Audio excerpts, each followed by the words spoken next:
কাজী মুহিবুল্লাহ সাহেব, হযরত মাওলানা কাজী মুহিবুল্লাহ সাহেব। আমি হযরতকে তিনার মূল্যবান বয়ান পেশ করার জন্য সুবিনয় অনুরোধ জানাচ্ছি।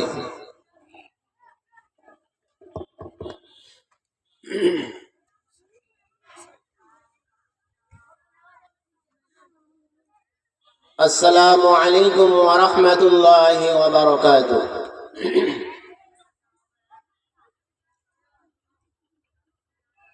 ইন্নাল হামদালিল্লাহ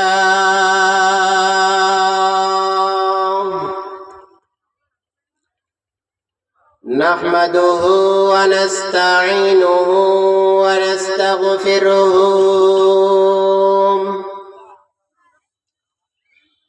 ونعوذ بالله من شرور أنفسنا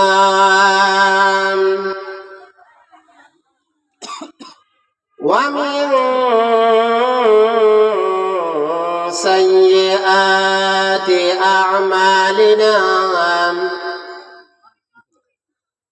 من يهد الله فلا مضل له ومن يضلله فلا هادي له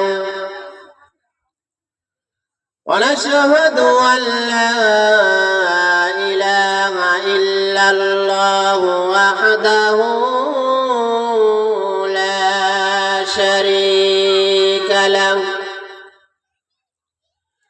ونشهد أن سيدنا وسندنا وحبيبنا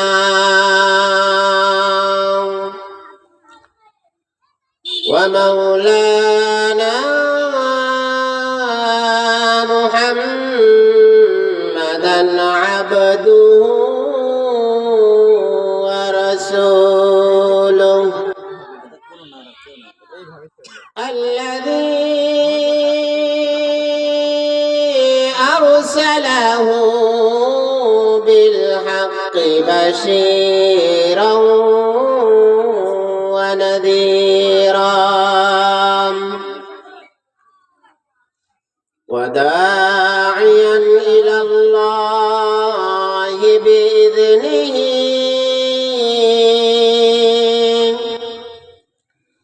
سراجا وقمرا منيرا أما بعد فأعوذ بالله من الشيطان الرجيم بسم الله الرحمن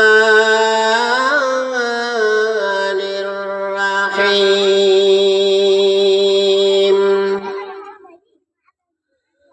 ألف لام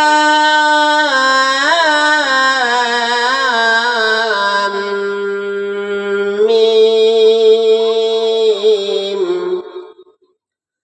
ذلك الكتاب لا ريب فيه هدى للمتقين الذين يؤمنون بالغيب ويقيمون الصلاة ومما رزقناهم ينفقون والذين يؤمنون بما أنزل إليك وما أنزل من قبلك وبالآخرة هم يوقنون.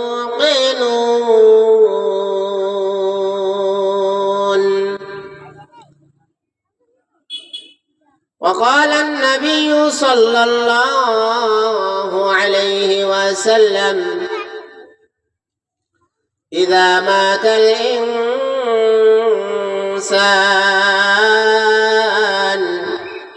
انقطع عنه عمله إلا من ثلاثة: صدقة جارية، أو علم ينتفع به، أو ولد صالح يدعو له، أو كما قال النبي عليه الصلاة والسلام: إن الله وملائكته يصلون على النبي يا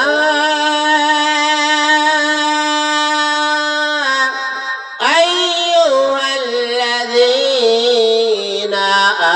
آمنوا صلوا عليه وسلموا تسليما.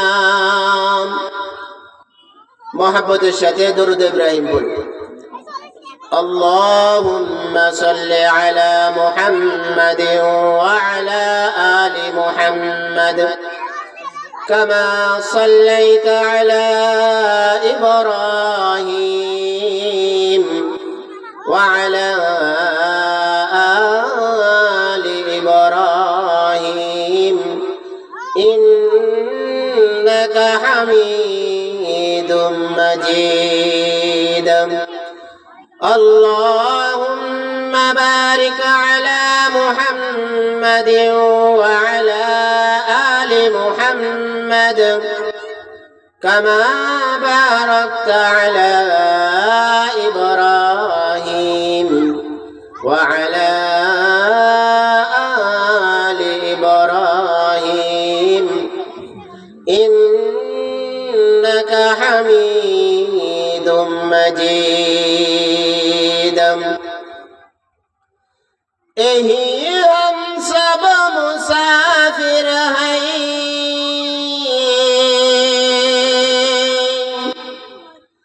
यही हम सब मुसाफिर हैं, वही आखिर ठिकाना कोई आगे रवाना कोई पीछे रवाना। बलगल उला बिकमालिह कशफद दुजा बिजमालिह हसनत जमीअ खिसालिह सल्लु अलैहि व आलिहि। আলহামদুলিল্লাহ, দারুস সুফা হাফিজিয়া কওমিয়া মাদ্রাসার উদ্যোগে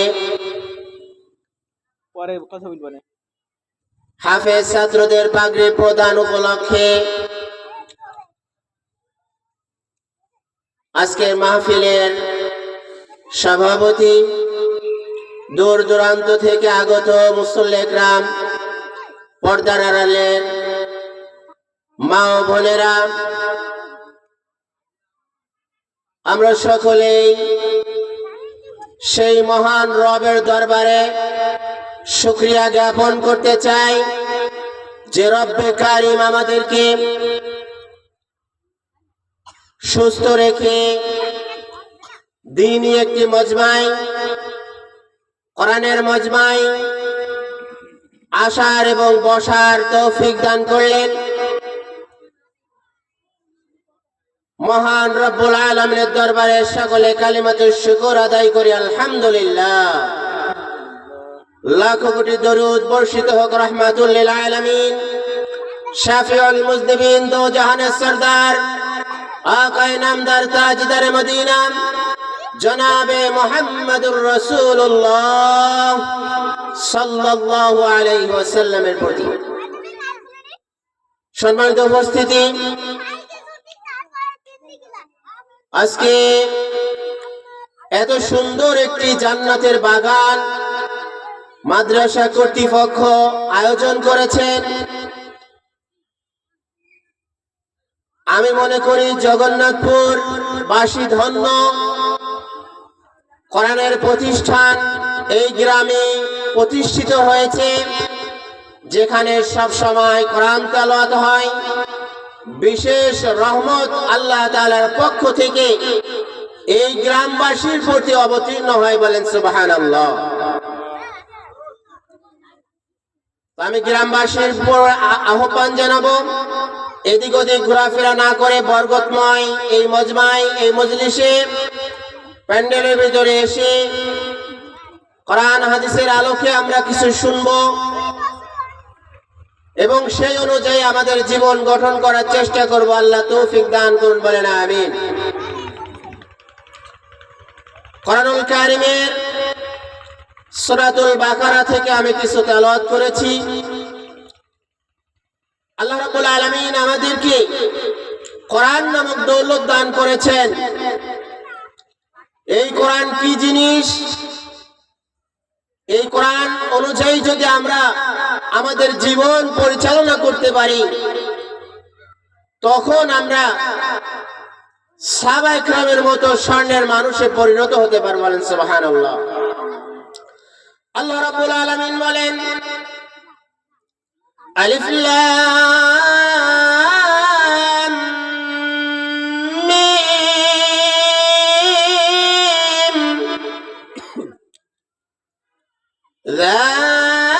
যালিকাল কিতাবু লা রাইবা ফীহ।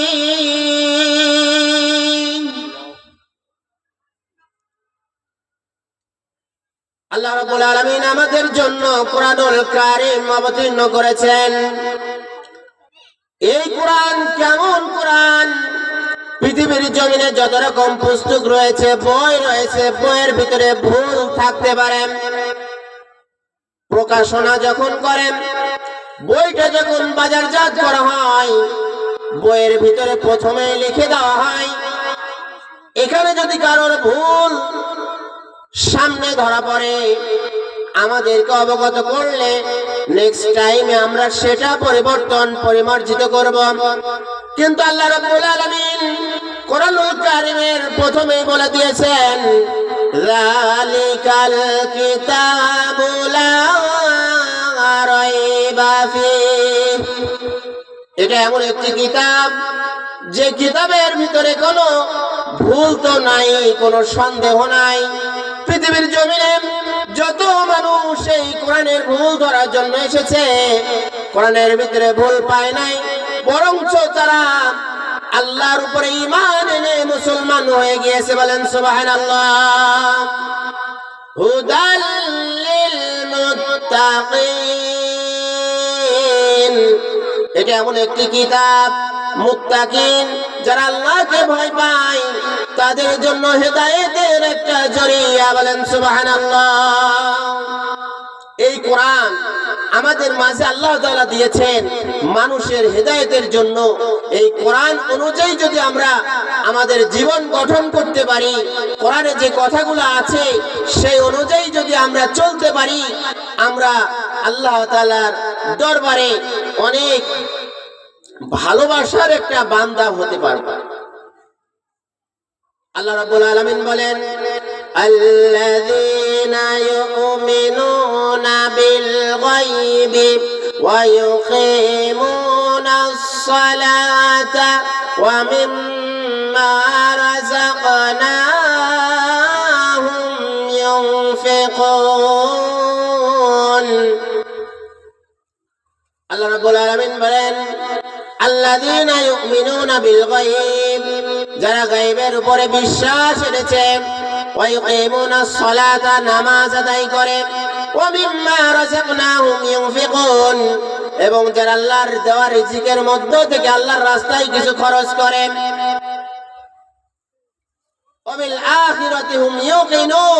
এবং আখিরাতের প্রতি যারা ঈমান রাখে, ইয়াকিন রাখে, বিশ্বাস রাখে, তারাই হচ্ছে আল্লাহ তাআলার পক্ষ থেকে হেদায়েত প্রাপ্ত। এই কোরআন অনুযায়ী যদি আমরা চলতে পারি, আমাদের পরিবারের ভিতরে শান্তি আসবে, আমাদের মহল্লার ভিতরে শান্তি আসবে, আমাদের গ্রামের ভিতরে শান্তি আসবে, আমাদের দেশের ভিতরে শান্তি আসবে। কিন্তু কোরআন আমাদের মাঝে আছে, কিন্তু আমরা কোরআন তেলাওয়াত করি না। কোরআনে কি বলতেছে, কোরআনে কিভাবে আমাদের চলার জন্য বলতেছে, সেটা আমরা শিখিও না এবং শিখানোর চেষ্টাও করি না। আলহামদুলিল্লাহ, এই গ্রামে একটি মাদ্রাসা হয়েছে, যারা হাফেজে কোরআন হচ্ছে এই গ্রাম থেকে। অতএব আমরা যারা মাদ্রাসায় পড়তে পারি নাই, কোরআন শিখতে পারি নাই, অতএব আমরা আমাদের সন্তানদেরকে হাফেজে কোরআন বানাইতে পারি। হাফেজে কোরআনের অনেক মর্যাদা হবে। সবচেয়ে উত্তম মর্যাদা হাফেজে কোরআনের মা বাবাকে দেওয়া হবে। হাসরের ময়দানে একটা মুকুট হাফেজে কোরআনের মা এবং বাবাকে পরানো হবে, বলেন সুবহানাল্লাহ। অতএব আমরা যারা হাফেজ হতে পারি নাই, আমরা যারা আলেম হতে পারি নাই, আমরা যারা মাদ্রাসায় পড়তে পারি নাই, আমাদের সন্তানদেরকে আমরা মাদ্রাসায় ভর্তি করে হাফেজে কোরআন এবং আলেম বানানোর চেষ্টা করব। আল্লাহ আমাদের তৌফিক দান করুন, বলেন আমিন। জোরে বলেন আমিন।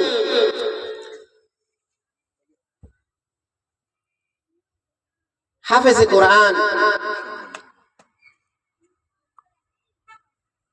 আমরা আমাদের সন্তানদেরকে যদি বানাই, আমাদের মর্যাদা তো আছে, সাথে সাথে এই দ্বীনি প্রতিষ্ঠান যেগুলা সমাজে গ্রামে গ্রামে শহর বন্দরে কোরআনের প্রতিষ্ঠান হয়েছে, এই প্রতিষ্ঠানকে যদি আমরা মহব্বত করি, তলবে ইলমদেরকে যদি মহব্বত করি, কোরআনের ধারক বাহক উলামা হযরতদেরকে যদি মহব্বত করি, এই মহব্বত আমার আপনার বিফলে যাবে না। হাসরের ময়দানে যখন সমস্ত মানুষ একত্রিত হবে, জাহান্নামীদের কাতার হবে, জান্নাতীদের কাতার হবে। জাহান্নামীরা জাহান্নামের দিকে যেতে থাকবে, জান্নাতীরা জান্নাতের দিকে যেতে থাকবে। ওই মুহূর্তে কিছু সংখ্যক মানুষ আল্লাহ তাআলার দরবারে ফরিয়াদ করবে, আল্লাহ, ওই যে ব্যক্তি জান্নাতের দিকে যাইতেছে, ওই যে হাফেজে কোরআন জান্নাতের দিকে যাইতেছে, ওই যে আলেম জান্নাতের দিকে যাইতেছে, আমার কিছু বলার আছে, বলো তুমি কি বলবা? রব্বুল আলামিন জগন্নাথপুর দারুস সুফা হাফেজিয়া কওমিয়া মাদ্রাসায় আমি বাৎসরিক কিছু অনুদান দিতাম। আমি বাচ্চাদেরকে মহব্বত করতাম, আলেম ওলামাদেরকে মহব্বত করতাম। আয় আল্লাহ, এই মহব্বতের ওসিলা করে হইলেও আমাকে নাজাত দেওয়া হোক। এটা তাদের দাবি থাকবে।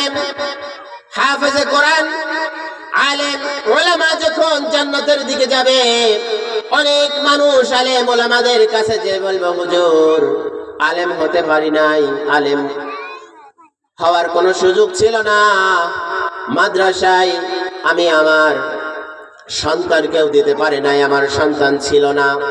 আয় আল্লাহ, আল্লাহর ওয়াস্তে হুজুর আপনাদের মহব্বত করেছি, মাদ্রাসাকে মহব্বত করেছি, মাদ্রাসায় কিছু অনুদান দিয়েছি, এর ওসিলা করে হইলেও আমাকে একটু সুপারিশের ব্যবস্থা করে দেন। একজন নয়, দুইজন নয়, হাজার হাজার মানুষ আলেম ওলামাদের পাশে দাঁড়িয়ে আল্লাহ তাআলার কাছে ফরিয়াদ করার জন্য বলবে। আল্লাহ তাআলা আলেম ওলামাদেরকে, হাফেজে কোরআনদেরকে বলবে, তোমরা কি করেছো?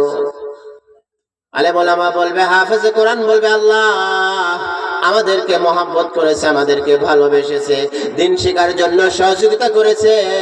এই জন্য তারা আমাদের কাছে এসেছে আপনার কাছে কিছু দরখাস্ত করার জন্য। আল্লাহ রাব্বুল আলামিন বলবেন, আমার কোরআনকে মহব্বত করে, আমার কোরআনের প্রতিষ্ঠানকে মহব্বত করে, আলেম ওলামাদেরকে মহব্বত করে দুনিয়ার জমিনে তারা চলেছে, এখন থেকে গিয়েছে। অতএব তোমাদের মাধ্যমে আমার কাছে যখন এসেছে, যাও যাও, তোমাদের সুপারিশ কবুল করে নিলাম, তাদেরকে তোমরা সাথে করে জান্নাতে নিয়ে যাও। বলেন সুবহানাল্লাহ।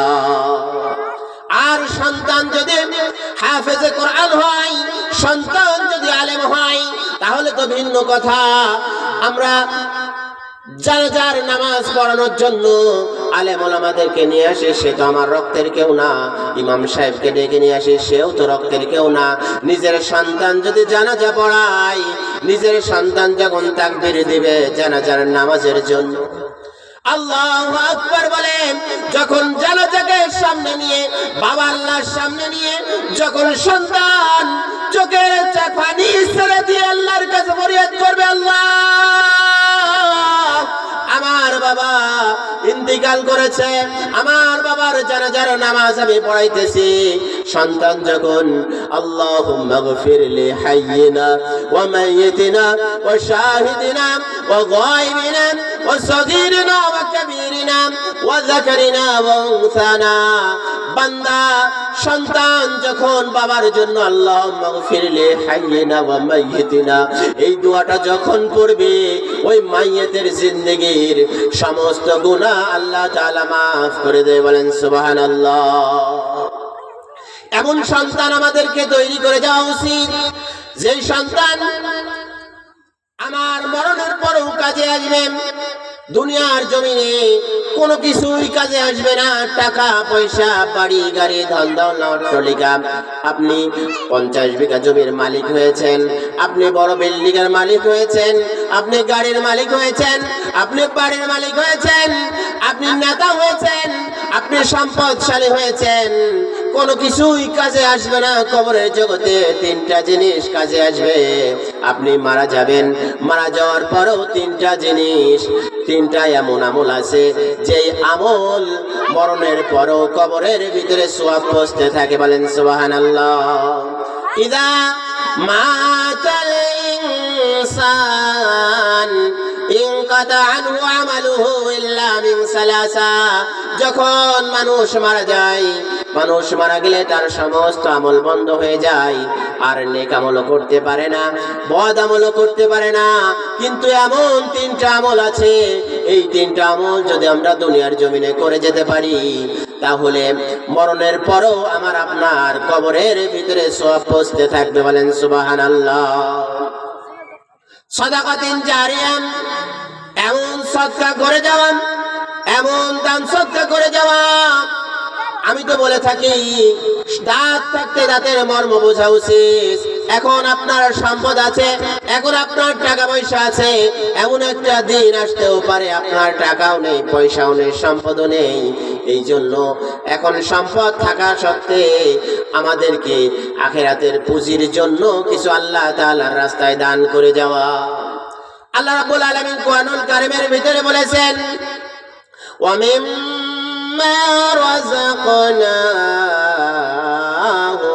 ইউনফিকুন, যারা আল্লাহর দেওয়া রিজিক থেকে আল্লাহ তাআলার রাস্তায় দান করে,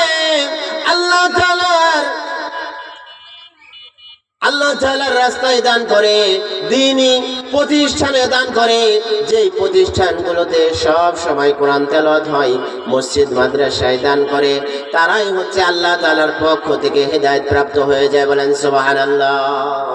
এই জন্য আমাদের সম্পদ আছে, এখনই আমাদের কিছু ব্যয় করে যাওয়া উচিত আল্লাহ তাআলার দেওয়া রিজিক থেকে। রিজিক দেওয়ার মালিককে জোরে বলেন। রিজিক দেওয়ার মালিক আল্লাহ, সম্পদ দেওয়ার মালিক আল্লাহ, অর্থ দেওয়ার মালিক আল্লাহ। এই আমার আপনার রিজিক থেকে আল্লাহর রাস্তায় আমাদের কিছু খরচ করতে হবে। আল্লাহর নবী বলেন, সাদাকাতিন জারিয়া, এমন সদকা করে যাওয়া, এমন দান সদকা করে যাওয়া যে দানটা স্থায়ী হয়। আপনি একজন ভিখারিকে টাকা দিলেন, সেই ভিখারি খাওয়া দাওয়া করলো, সওয়াব হলো শেষ। আপনি একজন বিধবাকে পোশাক কিনে দিলেন, খাবারের ব্যবস্থা করে দিলেন, এটা একটা ভালো কাজ। আপনি ভিখারিকে দিলেন, এটাও ভালো কাজ, কিন্তু সেই কাজটি ক্ষণিকের জন্য আপনি দিলেন, সওয়াব পেয়ে গেলেন শেষ। কিন্তু সাদাকাতুন জারিয়া বলা হয় এমন সদকা, এমন দান, যে দানটি চিরদিন সেখানে চলমান থাকতে থাকে। আপনি যদি এতিমখানায় দান করেন, আপনি যদি মাদ্রাসায় দান করেন, মাদ্রাসা যতদিন থাকবে মাদ্রাসায় কোরআন তেলাওয়াত হতে থাকবে। আপনার টাকা দ্বারা একটা বাচ্চা আলেম হলো, একটা বাচ্চা হাফেজে কোরআন হলো, আপনার সহযোগিতার মাধ্যমে ওই হাফেজে কোরআন যতদিন তেলাওয়াত করবে, ওই হাফেজে কোরআন আরেকজনকে তেলাওয়াত শিখাবে, আরেকজনকে হাফেজ বানাবে। এভাবে কিয়ামত পর্যন্ত এই আমলটা চালু থাকবে। যত মানুষ ওই আপনার টাকা দ্বারা ওই বিল্ডিং নির্মাণ হয়েছে, মাদ্রাসায় কাজ হয়েছে, মাদ্রাসায় খাওয়ার ব্যবস্থা হয়েছে, মাদ্রাসায় পোশাকের ব্যবস্থা হয়েছে, এই সমস্ত টাকা পয়সা যেগুলো আপনারা দান করবেন, তখন ওই হাফেজে কোরআন আরেকজনকে হাফেজ বানাবে, আলেম আরেকজনকে আলেম বানাবে। মাদ্রাসা কিয়ামত পর্যন্ত থাকবে, আর এই লেখাপড়ার নিয়মটাও কিয়ামত পর্যন্ত চালু থাকবে। আপনি মারা যাবেন, আপনার আমলনামায় ওই যে হাফেজে কোরআন, আপনার সহযোগিতা যারা হাফেজ হয়েছে, আপনার সহযোগিতা দ্বারা মাদ্রাসার বিল্ডিং হয়েছে, আপনার সহযোগিতা দ্বারা মাদ্রাসার তলবে ইলমরা খাওয়া দাওয়া করেছে, তারা হাফেজ হয়েছে, এর বিনিময়ে আল্লাহ রাব্বুল আলামিন আমার আপনার কবরের ভিতরে সওয়াব পৌঁছাইতেই থাকবে। বলেন সুবহানাল্লাহ। সাদাকাতুন জারিয়া আও ইলমিন ইয়ানতাফিউ লাহু, এমন ইলম শিক্ষা করে যাওয়া, এমন ইলম শিক্ষার ব্যবস্থা দুনিয়াতে করে যাওয়া। মাদ্রাসায় একটা কিতাব কিনে দিলেন, ইলম শিখার জন্য কোরআন কিনে দিলেন, হাফেজ হওয়ার জন্য কোরআন কিনে দিলেন, রেহাল কিনে দিলেন, ইলম শিখার ব্যবস্থা করে দিলেন, নিজে ইলম শিখেছেন, আবার ইলম শিখার ব্যবস্থাও করে দিলেন। এই ইলম যতদিন পর্যন্ত চালু থাকবে, ইলম তো কিয়ামত পর্যন্ত সিনা বা সিনা চালু থাকবেই। আমার আপনার কবরে তার একটি অংশ সওয়াব পৌঁছতে থাকবে। বলেন সুবহানাল্লাহ। আওয়ালাদিন সালিহিন ইয়াদউলাহু, এমন নেককার সন্তান পৃথিবীর জমিনে রেখে যাওয়া, যেই সন্তান ইয়াদউলাহু, মা এবং বাবা আত্মীয় স্বজনের জন্য দোয়া করতে পারে। আমরা তো ভাই এমন সন্তান রেখে যাই, যে সন্তান বাবার কবরের পাশে যে সূরা ফাতিহা, সূরা ইখলাস 3 বার দরুদ শরীফ পড়ে দোয়া করবে, এই ধারণারও আমরা তৈরি করে রেখে যাই না। আফসোসের বিষয় যে সন্তানকে আমরা উচ্চ শিক্ষায় শিক্ষিত করি, কিন্তু দিন শিখাই না। এজন্য আমি মনে করি ওলামা হযরত বলেন, সর্বপ্রথম শিক্ষা সন্তানদেরকে কোরআনের শিক্ষা, ইলমে ইলাহির শিক্ষা, ইলমে নববীর শিক্ষা সর্বপ্রথম সন্তানকে দেওয়া উচিত। সন্তানকে সর্বপ্রথম যদি ইলমে ওহী, ইলমে নবী শিক্ষা যদি আমরা দিয়ে থাকি, তাহলে সেই সন্তান কখনো নাস্তিক হবে না। অতএব দারুস সুফা হাফেজে মাদ্রাসায় নুরানি কিন্ডারগার্টেন রয়েছে। এই নুরানি কিন্ডারগার্টেনে আমরা আমাদের সন্তানদেরকে প্রাথমিক শিক্ষা, আপনারা জানেন নুরানি প্রতিষ্ঠানে আরবির পাশাপাশি জেনারেল, বাংলা, অঙ্ক, ইংরেজি, সাধারণ জ্ঞান, সমাজ বিজ্ঞান সমস্ত কিছুই পড়ানো হয়, এবং তাদের লেখাপড়ার মানও অনেক ভালো। এবছরে 2025-এ এবছরে 7.5 লক্ষর মতো মানুষ, 7.5 লক্ষর মতো বাচ্চা পরীক্ষা দিয়েছে। আলহামদুলিল্লাহ, অনেক ভালো রেজাল্ট করেছে, তারা অনেক এগিয়ে মাদ্রাসাগুলো। অতএব আমার আপনার সন্তানকে প্রাথমিক শিক্ষা আমরা নুরানি প্রতিষ্ঠানে ভর্তি করতে পারবো, ভর্তি করতে হবে। দারুস সুফা হাফেজে মাদ্রাসায় যে নুরানি শাখা রয়েছে, মাশাআল্লাহ অনেক সুন্দর লেখাপড়া হয়। এজন্য 2026 সালে আমরা আমাদের বাচ্চাদেরকে এই নুরানি প্রতিষ্ঠানে ভর্তি করে প্রাথমিক শিক্ষা নেওয়ার পর এরপরে হাফেজ বানাইবো, এরপর আলেম বানাবো। আল্লাহ তাআলা আমাদের সবাইকে তৌফিক দান করুন, বলেন আমিন। সন্তান বানাইতে হবে এমন যেই সন্তান মাতা এবং পিতার অনুগত হবে, মাতা এবং পিতার সম্মান জানবে, মাদ্রাসাগুলোতে এমন তালিম দেওয়া হয় যে সন্তান পিতামাতার অবাধ্য কখনো হয় না, পিতামাতার অনুগত্যশীল সন্তান হয়। এই জন্য মাদ্রাসায় আমাদের সন্তানদেরকে ভর্তি করাইতে হবে। আমরা সন্তান বানিয়ে যাই বছরে একদিন, এমনকি যুগের পর যুগ চলে যায়, বাবার কবর কোথায় অনেক সন্তান জানে না, ঠিকানা হারিয়ে যায়। পিতা মাতার জন্য দোয়া করতে হবে, এই চিন্তা চেতনা সন্তানের ভিতরে নাই। আমরা মনে করি আমাদের সন্তানদেরকে প্রতিষ্ঠিত করতে হবে, জমি বাড়াইতে হবে, বাড়ি করতে হবে, গাড়ি করতে হবে, সন্তানকে প্রতিষ্ঠিত করতে হবে। কিন্তু আমরা চিন্তা করি না আমরা ইন্তেকাল হয়ে কবরের জগতে চলে যাব। কবরের জগতে যখন চলে যাব, আমার আপনার সন্তান যদি কোরআন তেলাওয়াত করে আমার আপনার কবরের পাশে যে দোয়া করে, রব্বিরহামহুমা কামা রাব্বায়ানি সগীরা। কিতাবের ভিতরে এসেছে সন্তান যখন মা বাবার কবরের পাশে যে যখন দোয়া করে, ওই মা বাবার জীবনের গুনাহগুলো মাফ করে দিয়ে আল্লাহ তাআলা কবরটি জান্নাতের বাগান বানিয়ে দেয়। বলেন সুবহানাল্লাহ। সন্তানের জন্য শুধু বসে থাকলে হবে না, আল্লাহ তাআলা বলেছেন আল্লাযীনা ইউকিমুনাস সালাতা ওয়া মিম্মা রাযাকনাহুম ইউনফিকুন। নামাজ আদায় করতে হবে। অনেকে আমরা নামাজ আদায় করি, কিন্তু নামাজের ভিতরে কি পড়তে হয় এটা আমরা অনেকেই জানি না। সূরা ফাতিহা ঠিক নেই, চারটা সূরা আমাদের ঠিক নেই, তাশাহুদ, দরুদ শরীফ, দোয়া মাসুরা, নামাজের ভিতরে যা যা লাগে এগুলো আমাদের ঠিক নেই। আফসোসের বিষয়, আমরা 20 বছর 50 বছর নামাজ আদায় করতেছি, কিন্তু নামাজের মাসআলাগুলো আমাদের জানা নেই। আলহামদুলিল্লাহ, আমি জানি দারুস সুফা মাদ্রাসা কর্তৃক মাঝে মাঝেই এমন মিশন তারা করে, মসজিদে কোরআন শিক্ষার ব্যবস্থা করে, বয়স্ক কোরআন শিক্ষার ব্যবস্থা করে। এই মাদ্রাসার ওসিলায় এটা সম্ভব হয়েছে। এই জন্য এই এলাকাবাসীকে আমি ধন্যবাদ জানাই। এত সুন্দর একটা প্রতিষ্ঠান এলাকায় হয়েছে, আর আপনারা এই ঠান্ডার কারণে আপনারা মাহফিলে অনেক কম মানুষ আমি দেখতেছি।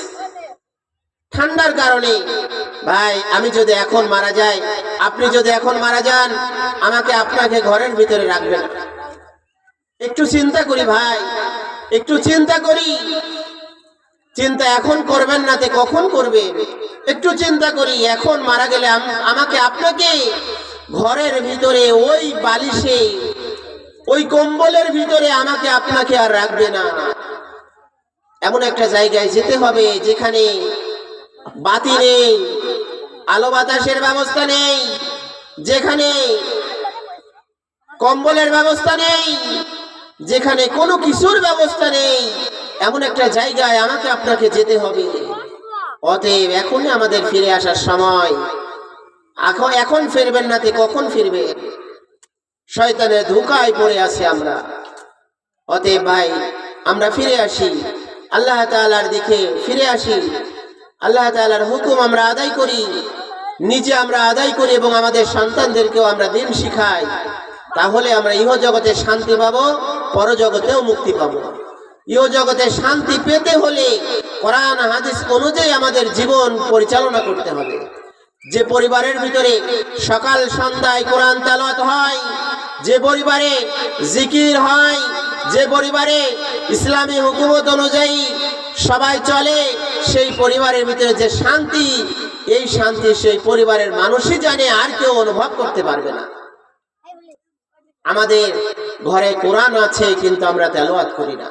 ভাই, কোরআন তো এমন একটা জিনিস, কোরআনের জীবন আছে, কোরআনের আত্মা আছে, কিন্তু আমরা তো দেখি কাগজের লিখিত একটা বই আমরা তাকের উপরে রেখে দিয়েছি, মাসকে মাস বছরকে বছর রেখে দিই, সেটা আমরা ধরি না, তেলাওয়াত করি না। আফসোসের বিষয়, এই কোরআন আমাদের জন্য যেমন সুপারিশ করবে, এই কোরআন কিন্তু আমাদের বিপক্ষেও দাঁড়াবে। অতএব এই কোরআন যাতে আমাদের পক্ষে সাক্ষ্য হয়, আমাদের জন্য সাক্ষী দেয় আল্লাহ তাআলার কাছে যে দুনিয়াতে আমাকে বন্ধু বানিয়েছিল, তাকে মাফ করে দেওয়া হোক, এই সুপারিশ যেন কোরআন আমাদের জন্য করে। তাহলে তাকের উপরে কোরআন রেখে দিলে কিন্তু আমাদের জন্য সুপারিশ করবে না। ওয়াল কোরআন ইয়াশফাআন লিল আবদ, নবীজি বলেন কোরআন এমন একটা কিতাব, কোরআন বান্দার জন্য সুপারিশ করবে। কোরআন বলবে, আল্লাহ এই বান্দা দুনিয়ার জমিনে সকাল সন্ধ্যা আমাকে তেলাওয়াত করেছে, আরামের ঘুম হারাম করে রাত্রে উঠে ঠান্ডা পানি দ্বারা ওযু করে তাহাজ্জুদের 2 রাকাত সালাত আদায় করে কম্বলের ভিতরে আর যাই নাই, কম্বলের ভিতরে আর যাই নাই, আমাকে তেলাওয়াত করেছে, সুন্দর করে আমাকে তেলাওয়াত করেছে, আমাকে মহাব্বত করে চুমা খেয়েছে, আমাকে বুকে আগলে রেখেছে, আমাকে বুকে আগলে রেখেছে, আমাকে চোখে ঠেকিয়েছে, মাথায় ঠেকিয়েছে, আমাকে মহাব্বত করেছে, আমাকে বন্ধু বানিয়েছে। আয় আল্লাহ, দুনিয়ার জমিনে যেমন আমাকে বন্ধু বানিয়েছিল, কবরের জগতে আমি আমার তোমার ওই বান্দার জন্য বন্ধু হয়ে গেছি। আমি তার থেকে যাব না, যখন নাকি আযাবের ফেরেশতারা আসবে আযাব দেওয়ার জন্য, যখন মুনকার নাকির ফেরেশতা আসবে হিসাব নেওয়ার জন্য, ফেরেশতাদেরকে বাধা দেবে, তাকে কোনো প্রশ্ন করা যাবে না, তাকে কোনো প্রশ্ন করা যাবে না। আমি বাধা দিতেছি, আমি তার বন্ধু। বলে তুমি কে? কয় আমি যেই হই না কেন, তুমি আল্লাহ তাআলার কাছে তোমরা ফিরে যাও। আল্লাহর কাছে ফিরে যে সবাই ফরিয়াদ করবে, আল্লাহ কবরে তোমার এক বান্দার কাছে গিয়েছিলাম, তোমার ওই বান্দা আমাদেরকে ওখান থেকে ফিরিয়ে দিয়েছে। সে কি বলতে চাই? সে বলতেছে আমি কোরআন, আমি কালামুল্লাহ, আমি আল্লাহর কালাম। ঘুম থেকে তাকে আমি নিষেধ করেছিলাম, ঘুম থেকে সে ঘুম থেকে উঠে আমাকে তেলাওয়াত করেছে, আমি তাকে জাগিয়ে রেখেছিলাম, সে আমাকে সুন্দর মতো তেলাওয়াত করেছে, মহাব্বত করেছে, আমি তার বন্ধু হয়ে গেছি। আমি তাকে শাস্তি দিতে পারি না, আমি তার বন্ধু হয়ে গেছি। আমি তাকে জান্নাতে না পৌঁছানো পর্যন্ত আমি তার থেকে আলাদা হব না, আমি তার কাছেই থাকবো। এইভাবে কবরের ভিতরে তার জান্নাতের একটা বিছানা আল্লাহ তাআলা বিছিয়ে দেবে। কোরআন বলে আমি আমার ওই বন্ধুকে জান্নাতে না দেওয়া পর্যন্ত তার থেকে আমি আলাদা হব না। এইভাবে পর্যায়ক্রমে কোরআন ওই আল্লাহর ওই বান্দাকে কোরআন জান্নাতে পৌঁছিয়ে তারপরে আল্লাহ তাআলার কালাম, আল্লাহ তাআলার কালাম খানতে হবে। বলেন সুবহানাল্লাহ। কোরআনকে বন্ধু বানাইতে হবে, কোরআনওয়ালাদেরকে বন্ধু বানাইতে হবে, মাদ্রাসার ছাত্রদেরকে মহব্বত করতে হবে, মাদ্রাসায় আমাদের সন্তানদেরকে ভর্তি করাইতে হবে। মাদ্রাসায় আমার আপনার সন্তানকে যদি ভর্তি করাই, আল্লাহ রাব্বুল আলামিন আমাদের উপরে রাজি এবং খুশি হয়ে যায়। বলেন সুবহানাল্লাহ। মা গো তোমার একটি ছেলে মাদ্রাসাতে দিও, মা গো তোমার একটি ছেলে মাদ্রাসাতে দিও, এই পৃথিবীর বুকে তুমি জান্নাত কিনে নিও, এই পৃথিবীর বুকে তুমি জান্নাত কিনে নিও। মা গো তোমার একটি ছেলে মাদ্রাসাতে দিও, মা গো তোমার একটি ছেলে মাদ্রাসাতে দিও, এই পৃথিবীর বুকে তুমি জান্নাত কিনে নিও।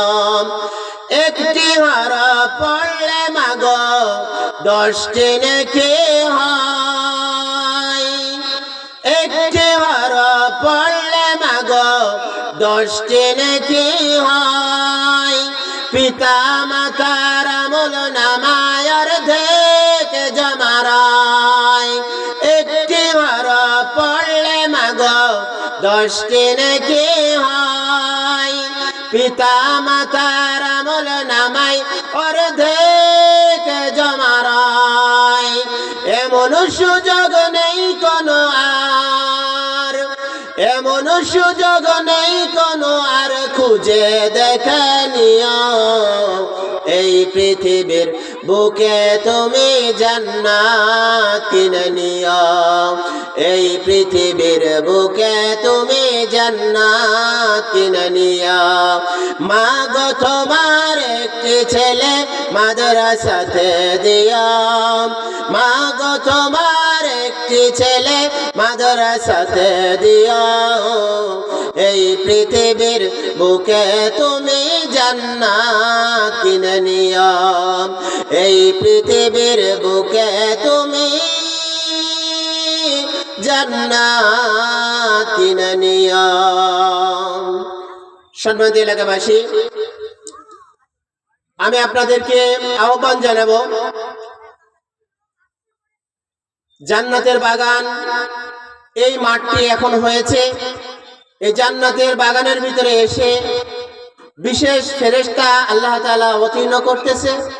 এই জান্নাতের বাগানের ভিতরে, এই বেষ্টনীর ভিতরে যারা এসে বসবে তাদের উপরে আল্লাহ তাআলার বিশেষ সাকিনা, বিশেষ রহমত এবং বিশেষ বরকত আল্লাহ তাআলা নাজিল করবে। অতএব এই গ্রামবাসীদেরকে আমি আহ্বান জানাবো, এদিক ওদিক ঘোরাফেরা না করে আপনারা এই বরকতময় মজলিসে এসে বসে যান। আল্লাহ তাআলা যেন আমাদেরকে কবুল এবং মঞ্জুর করে, বলেন আমিন। জোরে বলেন আমিন। ওয়া আখির দাওয়ানা আনিল হামদুলিল্লাহি রাব্বিল আলামিন। আসসালামু আলাইকুম ওয়া রাহমাতুল্লাহি ওয়া বারাকাতুহু।